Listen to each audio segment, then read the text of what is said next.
This infographic is an activity that helps you connect some dots. And it's the first step in kind of figuring ourselves out, what makes us tick and why we do the things we do and why we avoid the things we avoid. Where we believe everyone deserves a stakeholder-centered leader.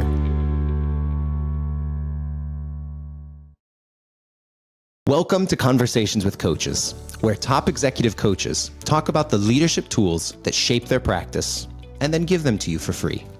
This is a stakeholder-centered coaching production where we believe everyone deserves a stakeholder-centered leader. I'm Brandon Murgard, CEO and Master Coach, and I'll be your host as we take you inside the coach's toolbox. The best part of this season is that you get to keep all the tools for free. We're giving each resource to our listeners as part of our mission to measurably improve leadership effectiveness around the world. You can download all the tools at mgscc.net/coach-toolbox.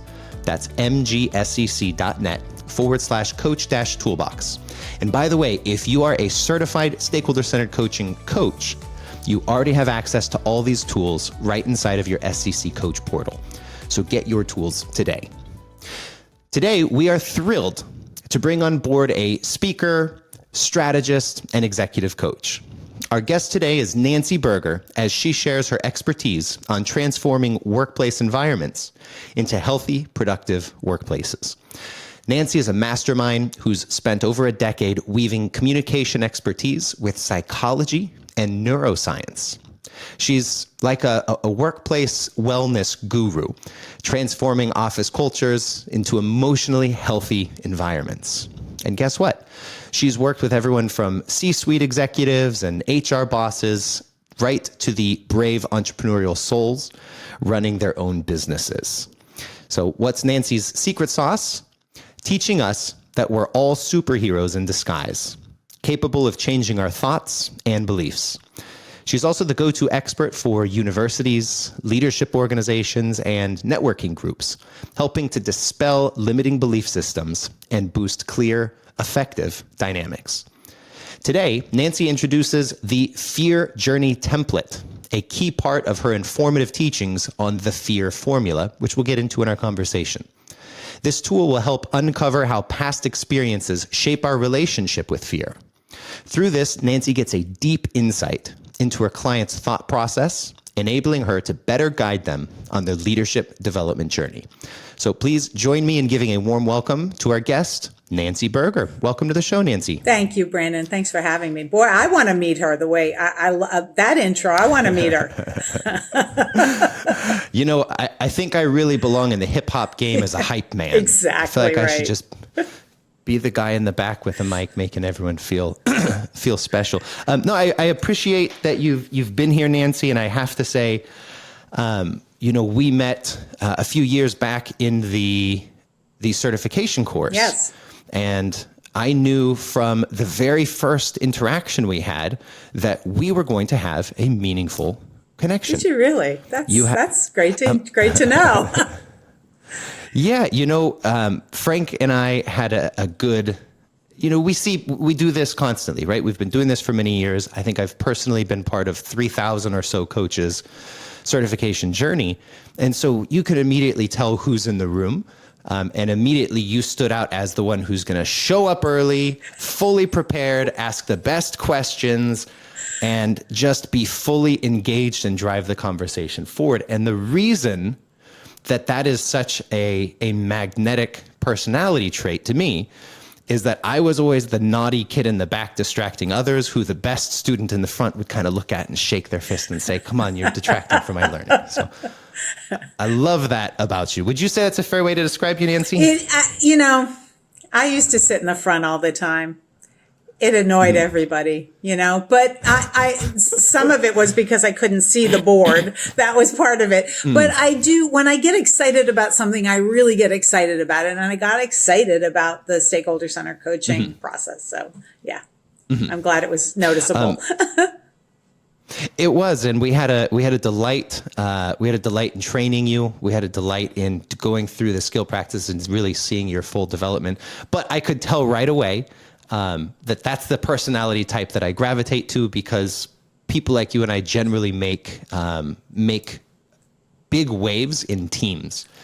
And so I'm very happy that we get to do this. Thank you for coming on, Nancy. Thank you for having me, Brandon. I know we're going to have a great discussion, right? Because first of all, we're both excited about it. So there you go. And, we're talking about fear. And I think what some important context for our listeners is that as we went through season 1 of the podcast, there were 2 themes that came out overwhelmingly in every episode. One of them was the deep and enduring impact that Frank Wagner has had on so many people's lives. Yes. And the second one is the crippling effects of imposter syndrome. And Nancy and I had a conversation about fear and her expertise in the area, about really unpacking the fear, confronting it, and overcoming it. So that's what I hope we can talk about today, Nancy. Let's start with the landscape. Like, how did you become a coach? I became a coach because I started my consultancy working with people specifically on fear, right? And it was individual coaching primarily.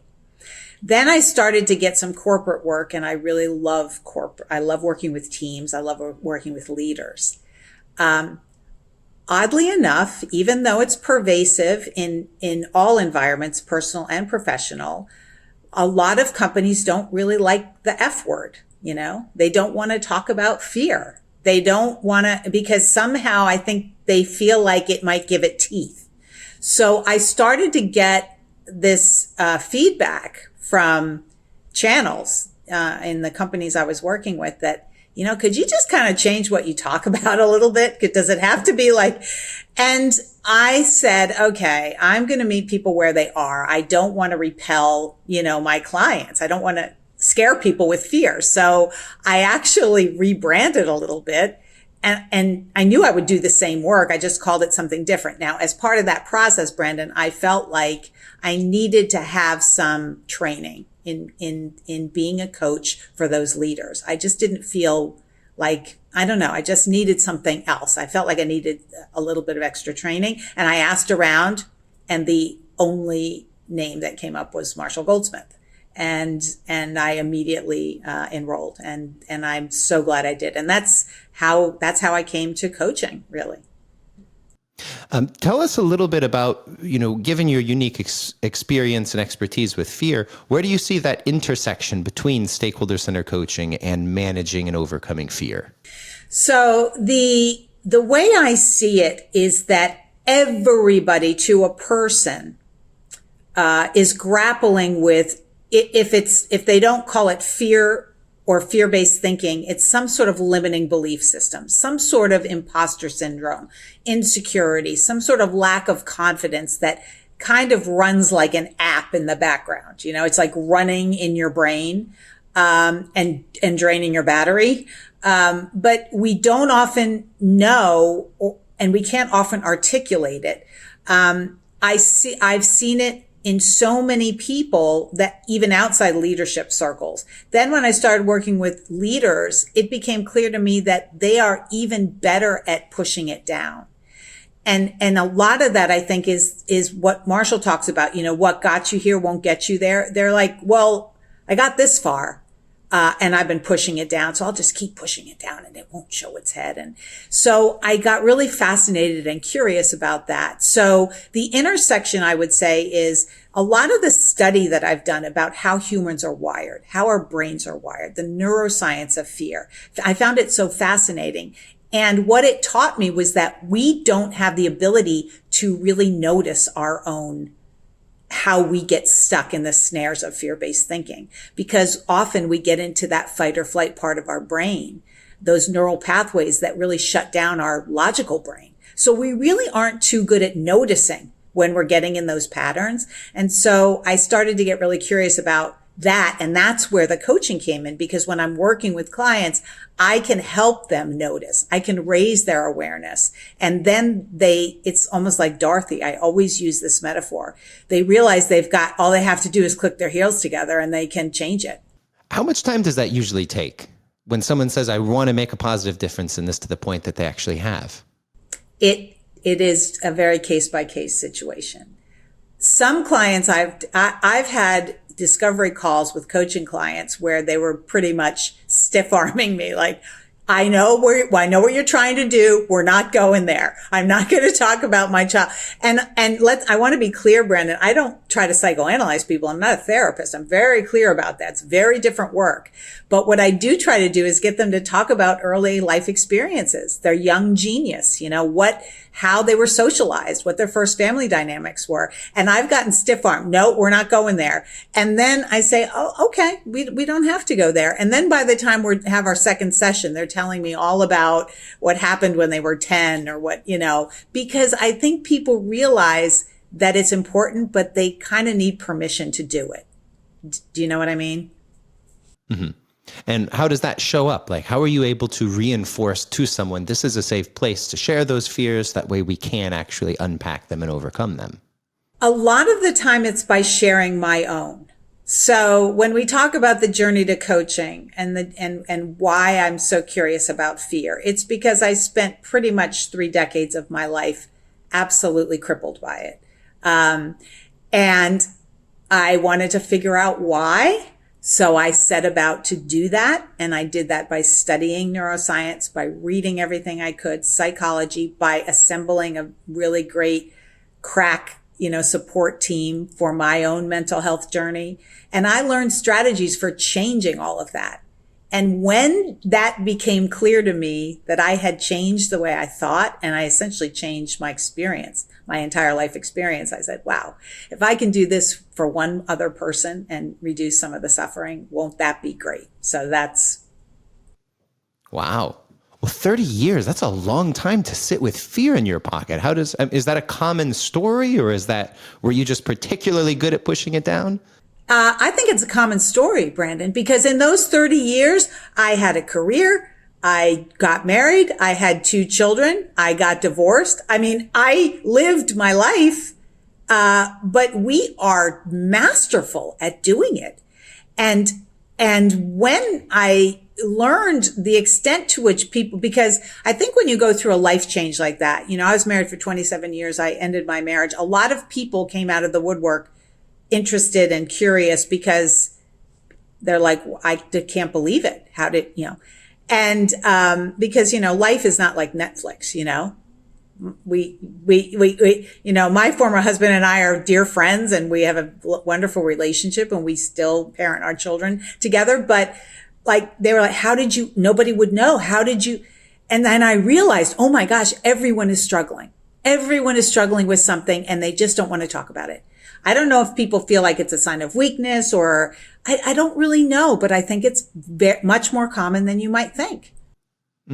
That's a scary thought. But, on the heels of that, Nancy, I have a confession, and that's that I'm also scared. I've got some fears. So I'm hoping that through this conversation, I'm going to learn some practical tools to actually face that. Hopefully take some steps in the right direction. But you said something that was very, very worth visiting. You said that people generally are willing to discuss their fears when they feel that it's a good space for it and when you've shared yours first. And I would be willing to bet that there are some listeners today, many of them who say, yeah, I've got fears too. But some of them who are saying, maybe I don't. Well, would you be willing to share some of your story to start joggling and jostling some of our fixed positions on fear? Oh, for sure. Yes. I mean, so, it took me a while to realize when all of this started, but I believe that I became afraid of pretty much everything starting at 15 years old. And I remember the moment. I remember where I was standing. I remember the entire thing. It was and everyone is different. People process information differently. Not everyone. When I was 15 years old and my mother told me I was fat, that could have rolled off the back of 100 15-year-olds.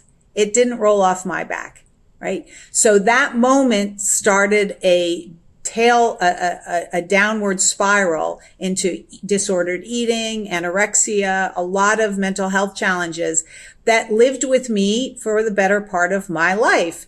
But it was only when I got so tired of feeling scared of everything that I started to get help. And it's all a gift. Like, I don't look back or blame people or say, oh, because my mother said that's her fault. No. We are all responsible for how we interpret our life. And so I view everything that happened to me as a gift and something that I could use to move forward. So I went on a journey of, exploration, discovery about myself, got the right help, and am a happy, well-adjusted, healthy person today. It was a lot of work, but I think sometimes, Brandon, doing the work is just so daunting. It's so daunting because it's not, fixing a broken leg. It's not, you know what I mean? It's a pervasive thing, and it's our brains and how we think about everything. But if you kind of think about it that way, like, well, your thought processes are it's your choice. Every thought you have is a choice you make. Not like you wake up in the morning and say, I'm going to choose to have it. No. When you think something, you have a choice to believe it or not. And I challenge people, and I want to challenge listeners to notice your thoughts and question them. Don't necessarily believe them. It's our bias. We look for evidence to believe the thoughts we have, confirmation bias. There's so many biases that we're all, a victim of every day, all day. And we make meaning out of everything. Question the thoughts. Once you start questioning them, everything can change. That's what happened to me. And that's what I like to teach in my coaching and in my consulting. Well, in the spirit of more confessions, the more we talk about this, the more I am feeling committed to really putting this into practice, but also a little scared of what's coming on the other side. So I appreciate that you Brandon, get excited, get pumped. I have a choice. I am totally misinterpreting this wrong. I'm excited to have some of these fears that I would probably say are probably old enough to buy cigarettes here in the US. And get rid of them. Yeah. And you can. Yeah, why not? And you can.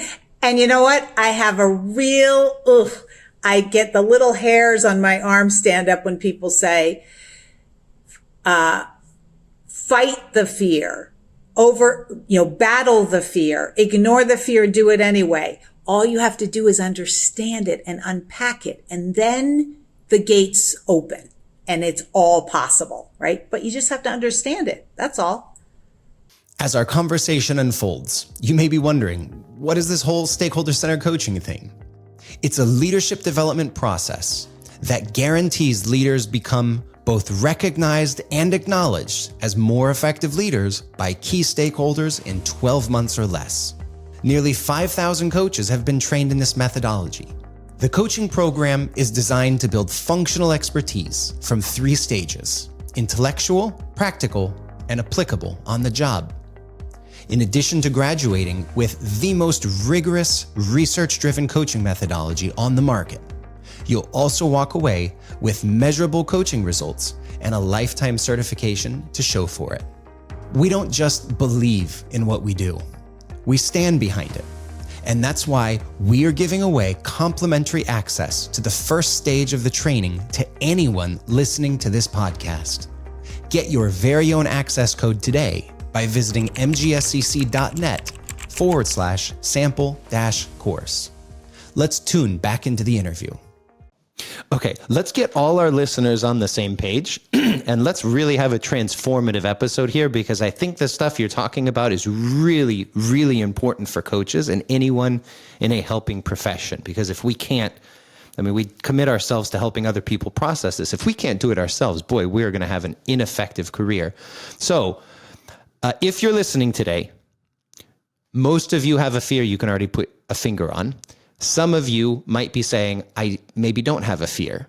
Some of you might be saying, I don't know what that is. So Nancy, how do we get those people to acknowledge that there probably is some fear worth unpacking and even come to understanding of what it is?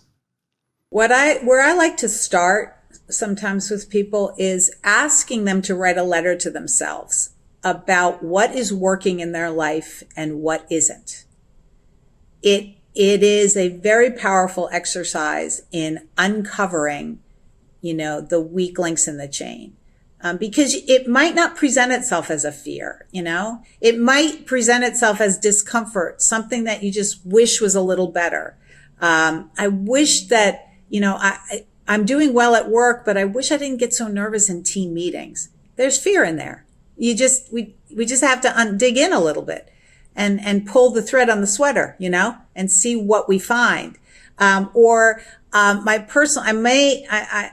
happy in my marriage, but I wish I felt more of a connection. There's a fear in there.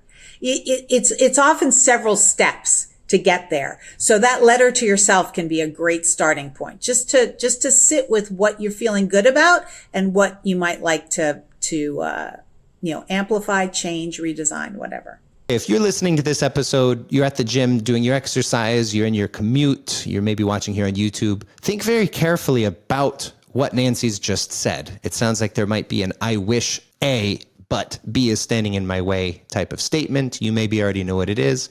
Or you may be a bit in denial about whether there's a fear, but I bet you know someone that you'd like to help who has a fear. So Nancy, walk us through what can we do to concretely make this positive difference? Where do we start? In reframing a fear, is that what you're referring to, Brandon? Mm-hmm. Okay. So I'm going to share an exercise that I do that I think is a good illustration of this. And I call it a fear to want exercise.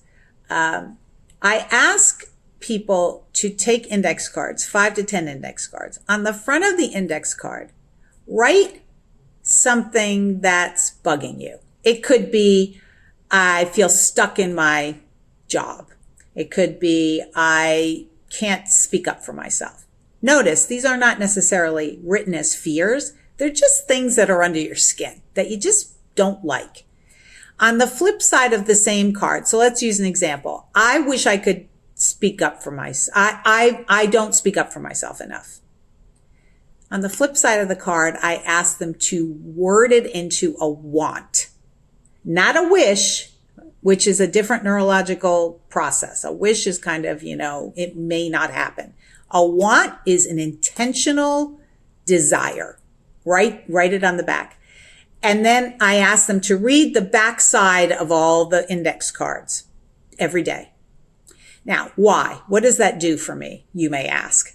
So neurologically, that I don't like, I don't stand up for myself. I feel like I'm getting taken advantage of at work. All these things. You're in a defensive posture neurologically, right? That's fear-based. It's kind of fixed mindset. When you reword that and you write it down, first of all, when you write and then you read, you're firing up both hemispheres of the brain, right? So it's better for reframing thoughts. But you are in intention and purpose. It's a very different neurological experience for you. And it's not wishing and hoping and dreaming. It's, I want this. And that moves you forward in a way that the front side of the index card will not. The front side of the index card will keep you stuck in that fear-based thought. And the more you fire those neurons, the more they wire together. So I'm getting people to fire differently and wire their brain differently. And that's what you do in that intention and purpose. So it can be really powerful. And that's one of the steps to reframing the way you think about things. And when you can do that, you start moving toward that thing you want instead of being stuck in the discomfort of not having it. So we've done this exercise. I wrote down on the backside the wants. I still have quite a psychological hurdle to, just getting into the weeds on these things. How do I overcome that and actually start actioning these wants? So the first step is reading them out loud to yourself every day. Reading them out loud, preferably in front of a mirror. And I get eye rolls on this. Don't believe me, I do. But when people do it and they're doing it consistently, practicing it. It's like anything else, languages, instruments, driving.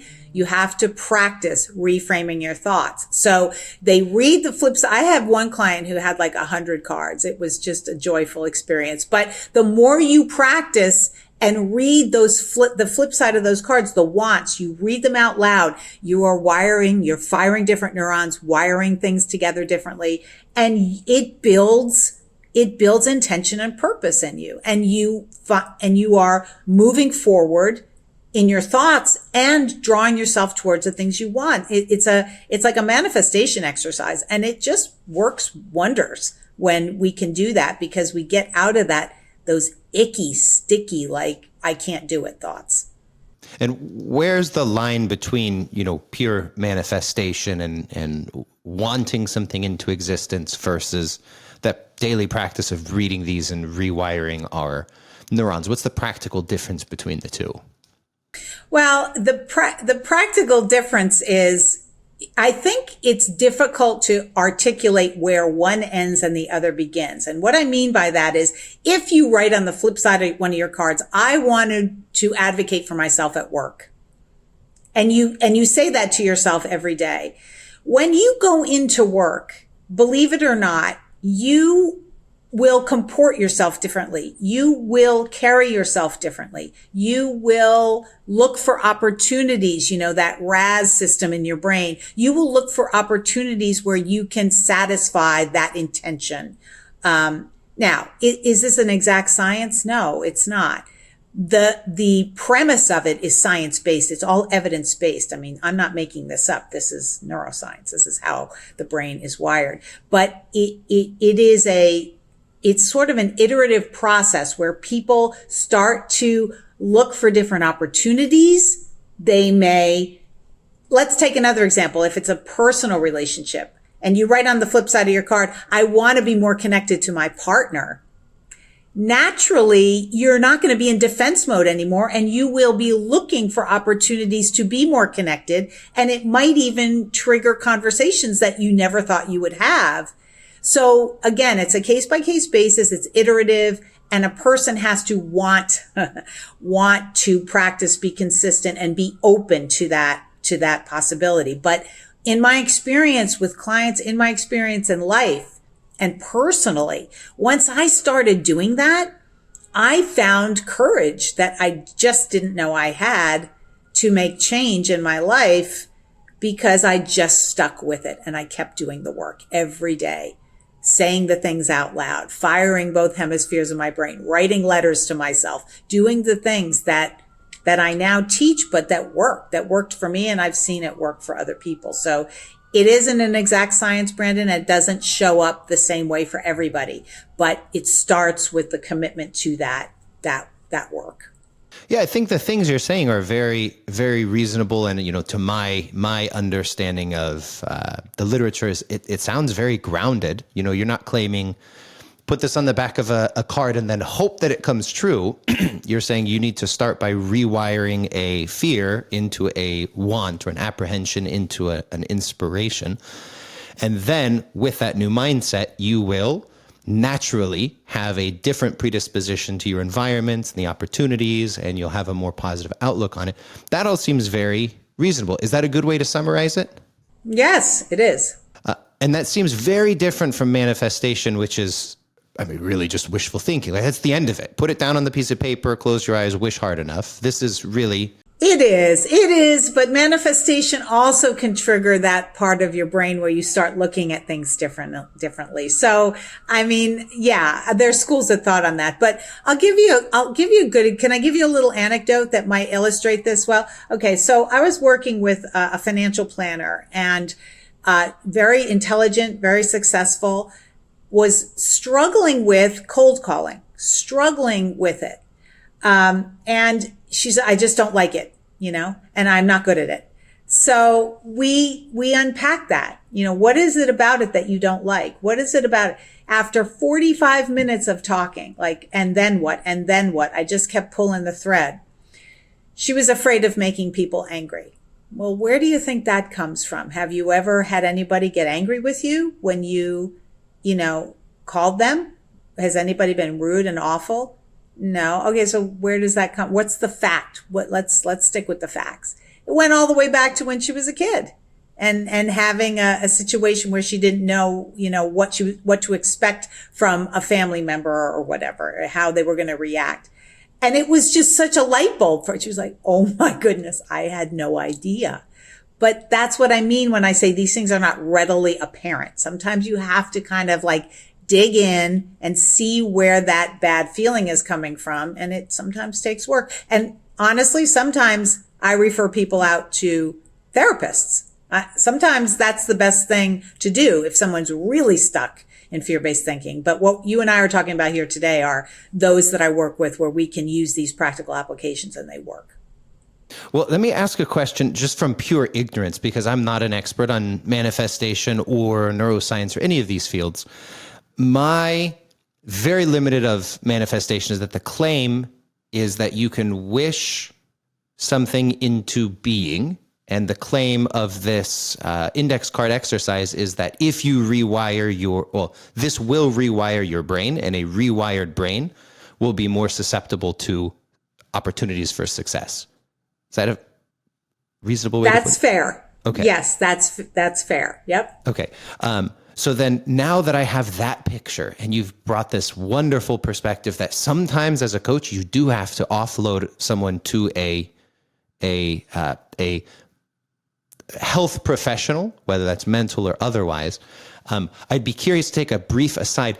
What do you look for to tell you that this person does need some different type of support? And then what's your process for broaching that with the client in an agreeable way? Yeah, I don't ever have trouble broaching that. And here's why. The first part of your question will answer that. If there is evidence of trauma that needs healing, and when I say trauma, I'm referring to the continuum. There is a wide continuum of experiences that can fall under the aegis of trauma. Obviously, violence, witnessing atrocities, all the things, that's obviously, deeply rooted trauma. But I'm also talking about, trauma from toxic relationships, trauma from past work experiences where they were, unfairly fired, or those are also traumas. I was having a conversation with someone about this yesterday. I wish we could call them disruptions, because in some ways I feel like it's insensitive to people who really do suffer horrible trauma. But the point of our conversation here, Brandon, is that if someone has unresolved, unhealed trauma, they are best served to be in the care of a health care professional, not because there's something wrong with them, but because I'm not qualified to guide them on that journey of healing. And there are fabulous modalities of therapy that do heal trauma. There's a reason why the book, The Body Keeps the Score, is on the New York Times bestseller list every week. We all have these things that are unresolved in our lives that are living in our nervous system. And when they're in our nervous system, they live there, they stay there. They get triggered when we find ourselves in triggering situations, but they never go away unless they're healed. So in those cases, I always first acknowledge with respect and compassion, I hear that there may be some past trauma. You may be best served in the hands of a healthcare professional. And I'm happy to work with you concurrently if the healthcare professional believes that would be appropriate. But I'm just always very honest about that. And by and large, people really do appreciate that, because again, we can't notice these things in ourselves. It's very difficult. So I've never had somebody be offended by my implying or stating that I think they should be referred out. And then my door's always open, but let's give you a firm foundation first. Yeah, that was very encouraging for me to hear. I'm constantly in touch with our coaches, and I know that understanding how to toe that line is hot on people's minds. And so to that point, if there was a coach out there who is looking at a client and thinking, maybe I should, bring someone else in, would you be willing to be that resource for people to ask a question or hear your experience, even just reach out to you for insight? Of course. And yes. how would people get in touch with you? They can, I'm very easy to find. So I'm on LinkedIn. They can find me also through my website, nancyrberger.com. There's a contact page, and I will get right back to you either way. And also my email, which, I'm happy to share, nancy.berger994@gmail.com. Out of curiosity, Nancy, what's the 994? I don't know. Google gave it to me. Okay. Are you telling me that Nancy Berger was already taken as an address? Yes, and how can that be? But as it happens, 94 was the year my first child was born, so I loved it. I took it. Oh, perfect. Well, shame on the other Nancy for taking it. I can't believe that there's enough out there. There's competition for the address. Good. Well, take me back to the top of the fear journey template that we're looking at. Can you tell me what it is, what this is, and how people use it? Yeah, so it is an infographic that looks like a roadmap a little bit. So it's a road that winds into a sunset. And along the road, there are blank road signs. And then at the sun, there are rays of the sun and there are lines there. What I ask people to do is to write in the road signs experiences from their early lives that may have been formative in their relationship with fear and their relationship with self. So give you an example. My parents told me I would never be a writer. I tried out for the school play and it was a galactic disaster. Whatever. So fill in. I mean, these are typically not pleasant memories, right?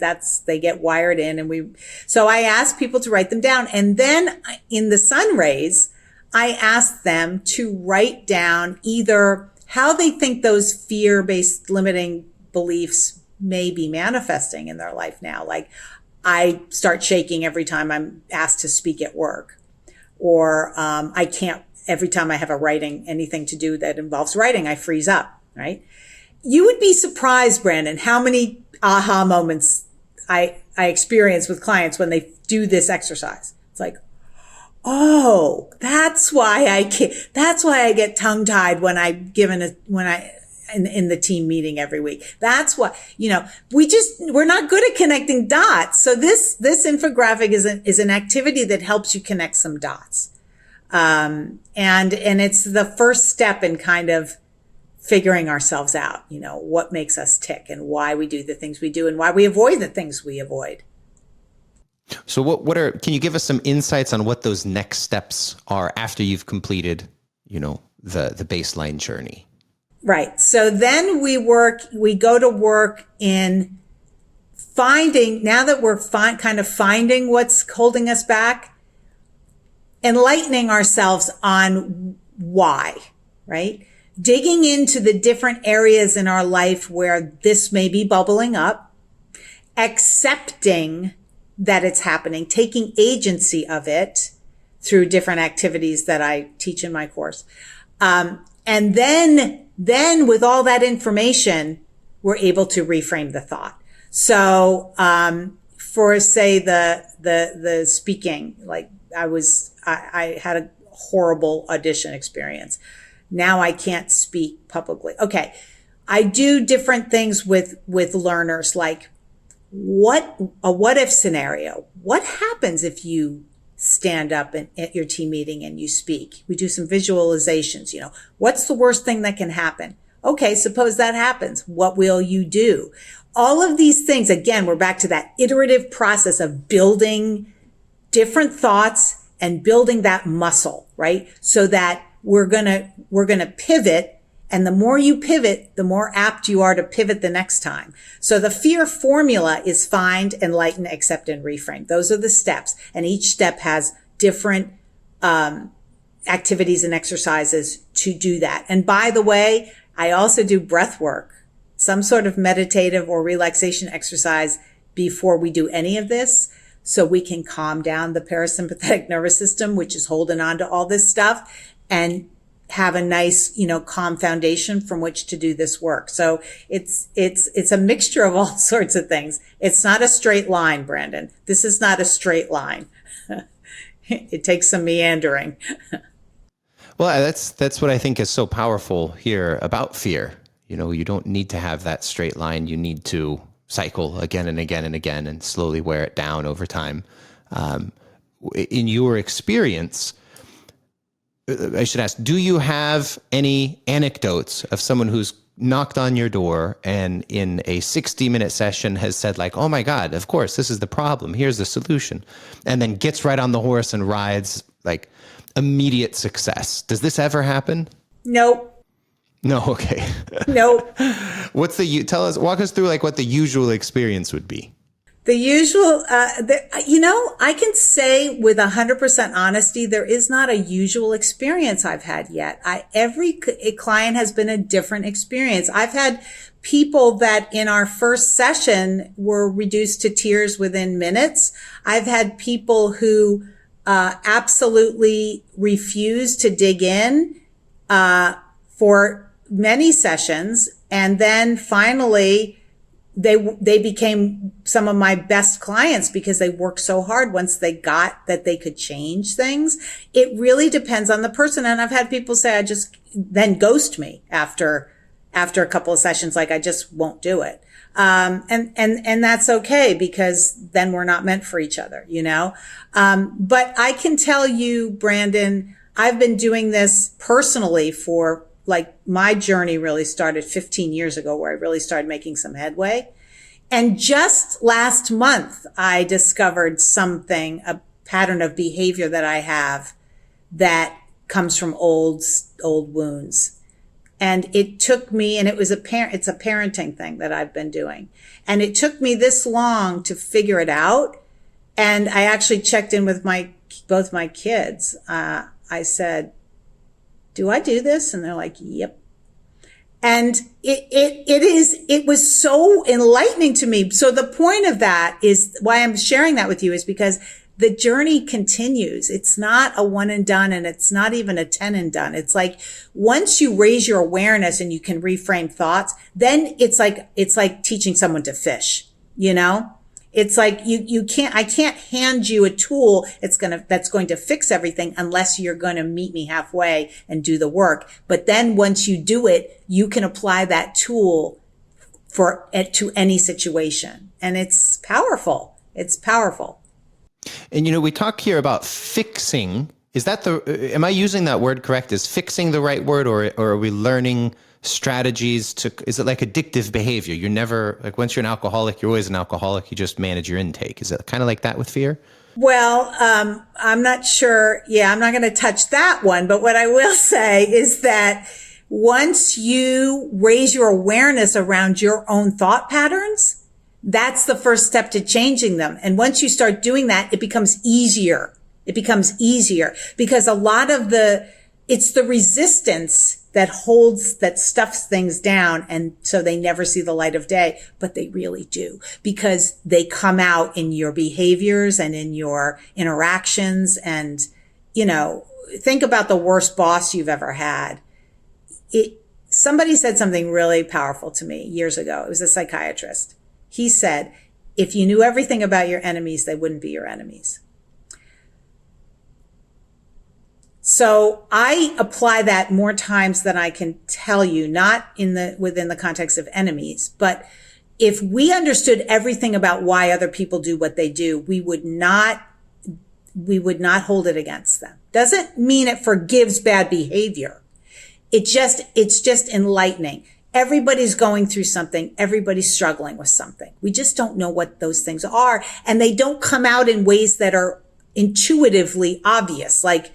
It could be something that's so buried that it manifests in a weird way and it comes out as antisocial behavior. So again, we don't forgive bad behavior. We're just saying we can have compassion for it because if we understood it. So I'm challenging people to try to understand yourself. And this is how we start to understand ourselves, to understand what we're afraid of and what's holding us back. And do these fears go away? Like at a certain point, are they like, okay, that's done and dusted. Now I can focus on something else. Or do you just get a good grip on it?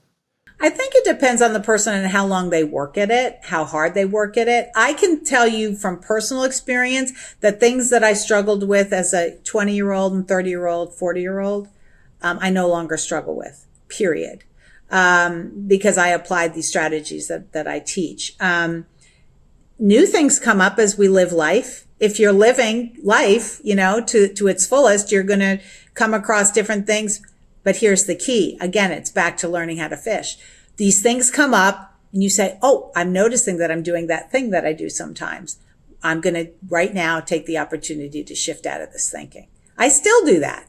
So I just think it's an aptitude. It's not an aptitude. It's a habit. It becomes a habit because you learn the tools, you learn the strategies, they become a habit. And then neurologically, you're more apt to fire those same neurons again and again. So it makes it easier to shift out of those thoughts going forward. And for people in either work situations or personal situations, it's like, it really can be life-changing because you're like, oh, this is an uncomfortable situation. I'm going to lean into this and I'm going to understand why I'm getting nervous and I'm going to talk it out. And that's where I get so much reward because, when people learn how to do their life differently, right?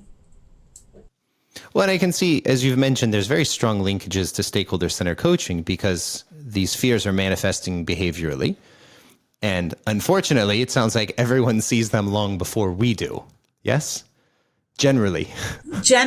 And and we've talked about this, Brandon, right? If you have a coaching client and they just they don't have that humility, they don't have that courage, they don't have that discipline, it's not going to work.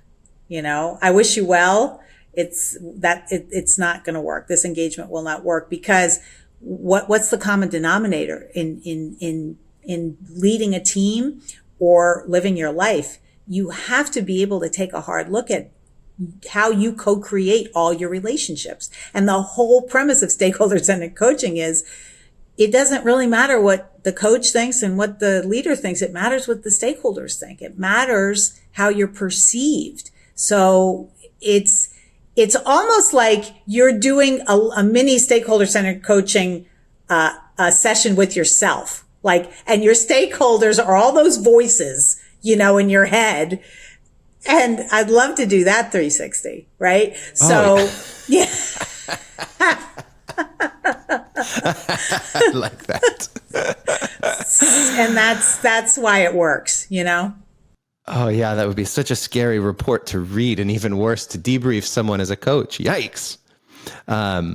Yeah, I think it's wonderful to see because stakeholder-centered coaching is outside in, right? We don't teach any part of it is inside out. We teach, many methodologies are based on literature and art. You need to internalize, but you don't need to internalize mathematics. You need to get the correct answer, get the sticker on your paper, and then get the next quiz next week and just keep doing that. Or you point at the cookie jar and say, cookie. Mom says, say, please. You say, please, you get the outcome. That's it. Outside in learning.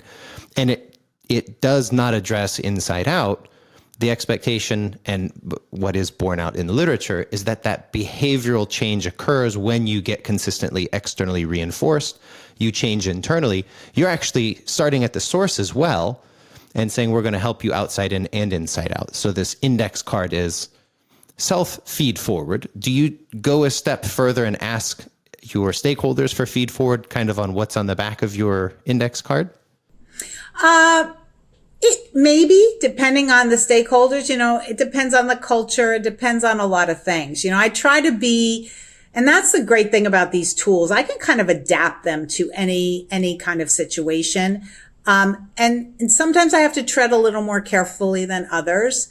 And frankly, sometimes a leader will be kind of afraid of it, I get a little side eye, what are you talking about? And that's okay. And then I just kind of roll it back a little bit and I'll put those index cards back in my bag and we'll just come at this from a different angle. So I think in any good coach, and I think you would attest to this, you have to read the room.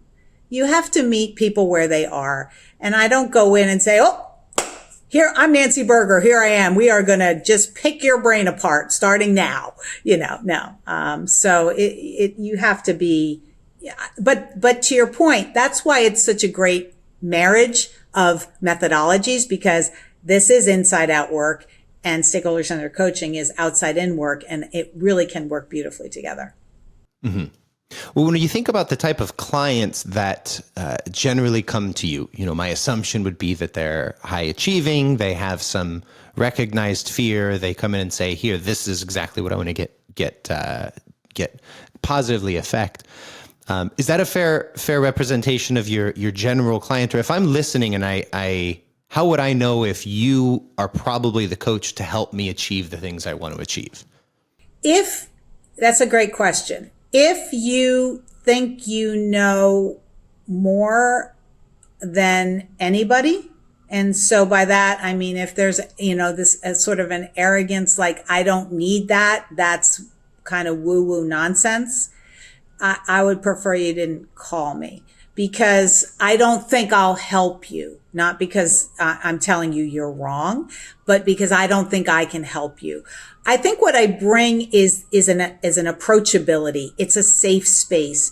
We can talk, because I think what holds a lot of people back, and I think the ideal client for me is not held back by this. What holds people back is, I know that stuff is holding me back. I don't know how to change it. Therefore, I don't want to talk about it. I've gotten this far in my life, and I don't need this woman telling me, that, my Thanksgiving table 30 years ago, I just don't want to talk about it. Oh, okay. I respect that. We're not meant to work together. But the ideal client is somebody that knows there's something getting, if I could kind of like shift out of this, if I could feel better in my skin, I think I could blow the doors off. I just don't know how to start. That's my person, because we can get started. Okay. If I'm a listener and I hear that and I say, oh my God, Nancy, that's me. It's like, you already know me. We're halfway there. Let's get to work. How would people find you? How can people discover your Fear Formula course?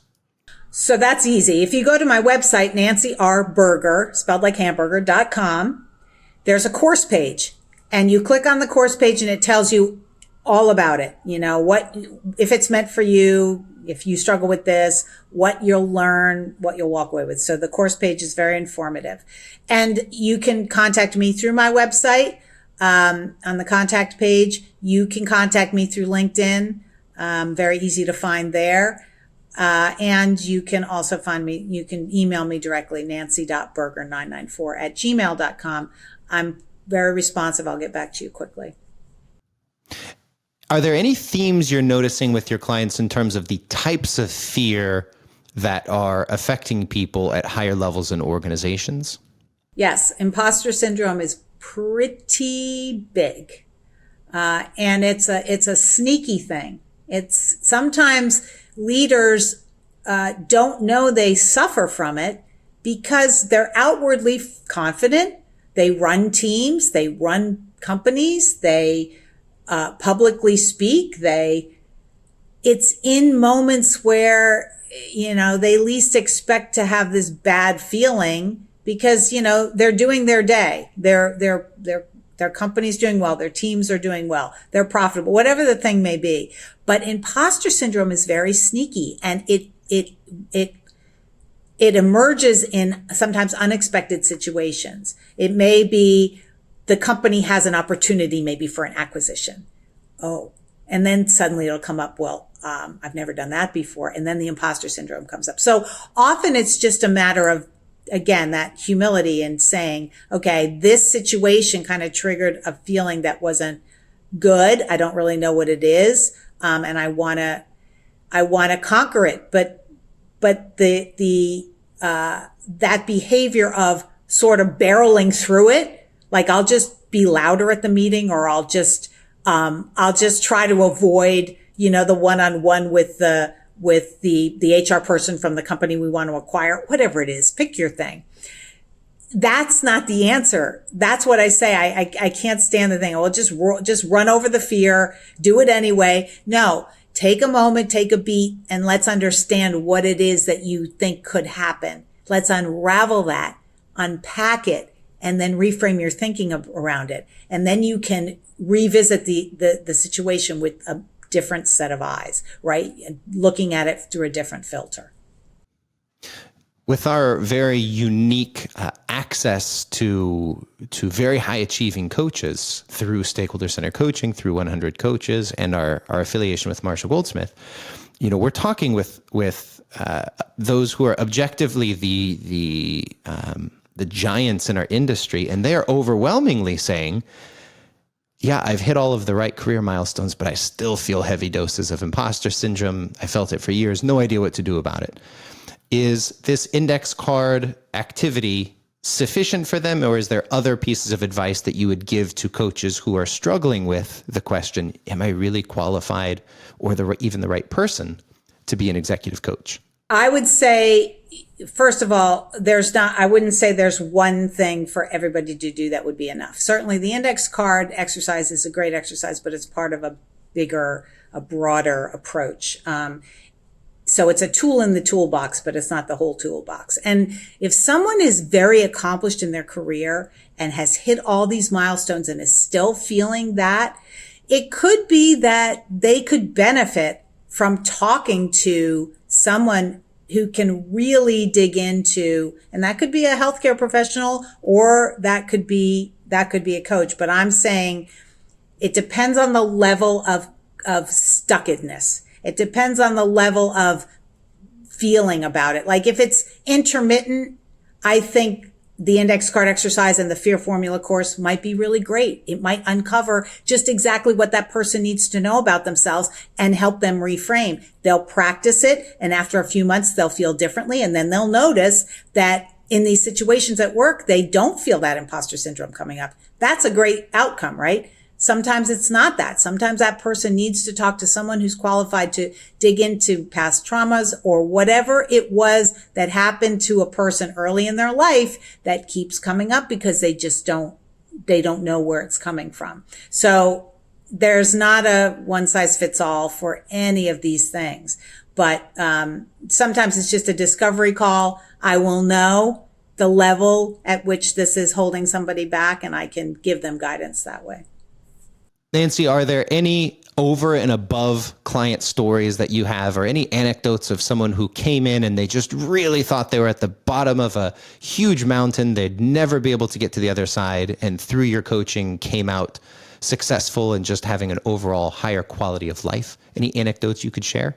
Well, I had one client who he always sticks out in my mind because when I first met him, he was pretty prickly, I would say. And at the end of our coaching engagement, he even got a little bit emotional. Like he said it was transformational. And that feels good to hear as a coach. But what feels even better is when the people that work with him said, he's just different. He's just a different guy. And in a good way. And that lives on as one of my most rewarding and satisfying, not because I want to change people, but I know that he felt better in his skin because of the work that we did. And I could see his confidence growing. He looked confident in the beginning, but he was kind of annoying everyone. I mean, he was sucking all the air out of the room at every meeting, so he was trying to run over the top of it. And over time, it came from the inside out, and he now just has better relationships, better interactions. And he told me a funny story. He said, I was at a barbecue last weekend, and then I was talking to some buddies of mine, and two of my buddies got into it with each other about something, and I kind of interjected, was using some of the he called it Nancy's way. And they said to me, what has happened to you? Who is this Nancy? And that was just a beautiful story. Oh, that's amazing. Yeah, it is. That's great. That's what we want as coaches, is just to improve the quality of life for people and the people around the people we work with, because that's our triple bottom line. Well, Nancy, I so appreciate that you've given this tool, that you've given the time to come talk about it. For our listeners, I encourage you to grab this and make use of it. So, Nancy, on the other side of this tool, let's say I download it, I go through it, I know what my fears are. I've done the index card tool. Is the next step getting into the course? Should I send you my completed worksheet and ask for insight? What should I do after I've completed the template? Well, if somebody completes a template and they just have questions and they want to chat about it with me, they can go on my website and easily book a discovery call. It's complimentary. There's no payment for it. They can just go and do it right on the site. If they want to chat with me, that's one avenue. If they want to dig into the course, they can email me, and on the template that the download, my information is at the bottom of the worksheet. So they can email me and I will send them a 30% off discount code, so they can take the course.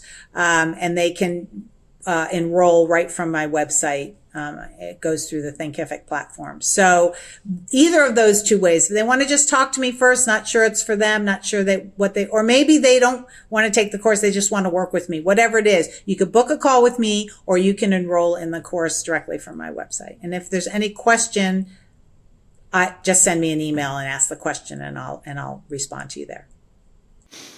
Excellent. Well, there you have it, ladies and gentlemen. My guest, Nancy Berger. Thank you for joining us for this episode of Conversations with Coaches and sharing this tool around identifying and articulating our fears. You can find all of the links to the tool, as well as Nancy's social media, email, and website in the description below. If you have a question or would like to recommend a guest, drop me an email to podcast@mgscc.net. And remember, if you like the tool and you're interested to know more, you can get it for free at mgscc.net/coach-toolbox. If you're a certified stakeholder center coach, you can get this right inside of your SCC Coach portal today.